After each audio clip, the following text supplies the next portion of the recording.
ملا ٹائمز میں خوش آمدید. میں ہوں آپ کے ساتھ شمس تبریز قاسمی. مسلم لیگ ہندوستان میں ایک مرتبہ پھر مسلمانوں کی سب سے بڑی پارٹی بن گئی ہے. پارلیمنٹ میں اس کے 5 ایم پیز ہیں, ریاستوں میں 24 ایم ایل ایز ہیں اور 2 اسٹیٹ میں انڈین یونین مسلم لیگ کی سرکار ہے. مسلمانوں کی جتنی پولیٹیکل پارٹی ہندوستان میں پائی جاتی ہے اس میں نمبر 1 اس وقت انڈین یونین مسلم لیگ ہے, جس کی کیرلا میں سرکار ہے, تمل ناڈو میں جس کی سرکار ہے اور پارلیمنٹ میں جس کے 5 ایم پیز ہے. مسلم لیگ کے بعد آل انڈیا مجلس اتحاد المسلمین ہیں, جس کے ایم ایل ایز 2 راجیوں میں پائے جاتے ہیں, تلنگانہ میں اور بہار میں.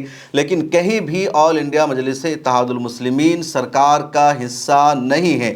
تلنگانہ میں IMIM کے کانگریس سرکار کے ساتھ اچھے رشتے اور تعلقات ضرور ہیں, لیکن باضابطہ یہ سرکار کا حصہ نہیں ہیں اور دونوں اسٹیٹ میں ملا کر ان کے ایم ایل ایز کی تعداد 12 ہوتی ہے, اس سے زیادہ نہیں. تیسری سب سے بڑی پارٹی مسلمانوں کی اس وقت آل انڈیا یونائٹڈ ڈیموکریٹک فرنٹ ہے, جو صرف ایک اسٹیٹ آسام تک محدود ہے.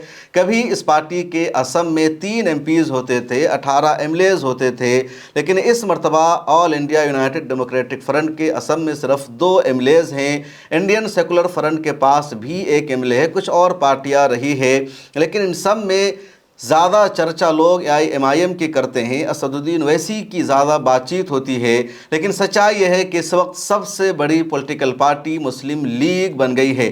کیرلا میں جس کے پاس 22 ایم ایل ایز ہیں, کیرلا میں ابھی تک کانگریس نے باضابطہ سرکار کی تشکیل نہیں کی ہے. چیف منسٹر کے نام پر اختلاف ہو رہا ہے, لیکن وہاں کانگریس کے بعد دوسری سب سے بڑی پارٹی انڈین یونین مسلم لیگ ہی سرکار میں ہے, جس نے 27 میں سے 22 سیٹوں پر شاندار جیت حاصل کی ہے. خبر آ رہی ہے کہ مسلم لیگ کا ہی ڈپٹی چیف منسٹر بنے گا کیرل میں.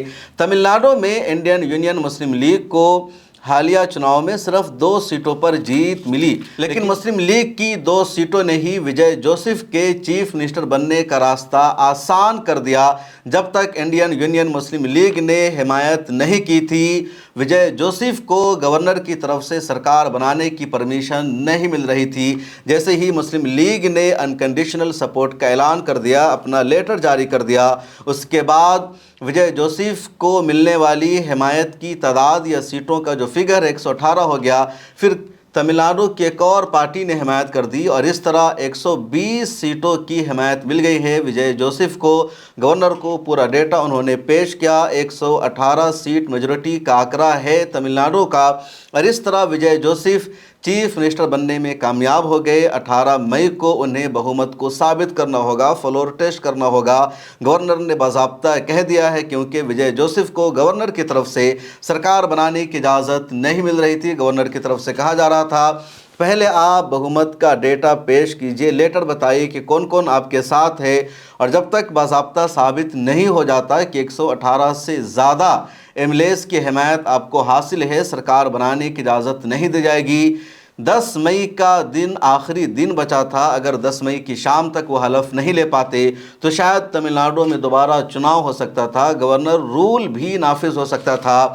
انڈین مسلم لیگ نے اہم کردار ادا کیا اور سرکار بن گئی. اب یہ مسلم لیگ کیا ہے, اس کی تاریخ کیا ہے, کن لوگوں نے مسلم لیگ کو قائم کیا تھا, اس ویڈیو میں پوری تاریخ کو سمجھتے ہیں اور جانتے ہیں. انڈین یونین مسلم لیگ اس وقت سب سے زیادہ کیرل میں مضبوط ہے, اس کے بعد تمل ناڈو میں مضبوط ہے. مسلم لیگ کی تاریخ پر اگر آپ نظر ڈالیں گے اور آزادی کے بعد کے اتہاس دیکھیں گے تو مسلم لیگ کیرل اور تمل ناڈو کے علاوہ ویسٹ بنگال میں بھی مضبوط تھی, آسام میں بھی اثر و رسوخ تھا, مہاراشٹرا میں اثر و رسوخ تھا.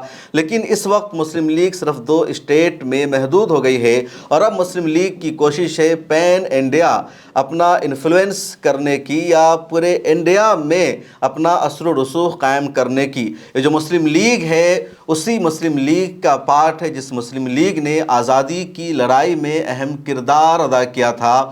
اور کیسے یہ مسلم لیگ انڈیا میں باقی رہی, اس کی تاریخ کو سمجھنا ہوگا. آزادی سے پہلے ہمیں جانا ہوگا. جب انڈیا میں آزادی کی لڑائی کانگریس لڑ رہی تھی, مسلمان بھی کانگریس کے ساتھ تھے اور آزادی کی لڑائی میں کانگریس کو سپورٹ کر رہے تھے. اس کے بعد یعنی